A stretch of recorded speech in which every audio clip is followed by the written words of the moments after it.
кичине президент болом дегендер сабыр эткиледи. Болосуңар эл шайласын. Мына элибизде байкуш алданып кетет батыры. Бирөө келип, бал сөз айтып туруп, курубада берсе алданып кетет. Менден кийин ким билет силерге ким президент болорун? Жок дегенде мына 4 жыл калды. О баштаган иштеримди бүтүрүп салып кетейин да. Мындан ары Кыргызстан кантип жашайт?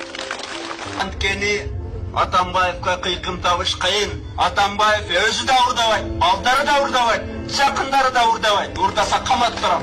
Ана мына айтпай жүргөм, чындыкты айтайын мына. Кечирип койгула катырап десе, мен билесиңер, акты ак деп, караны кара деп айтам.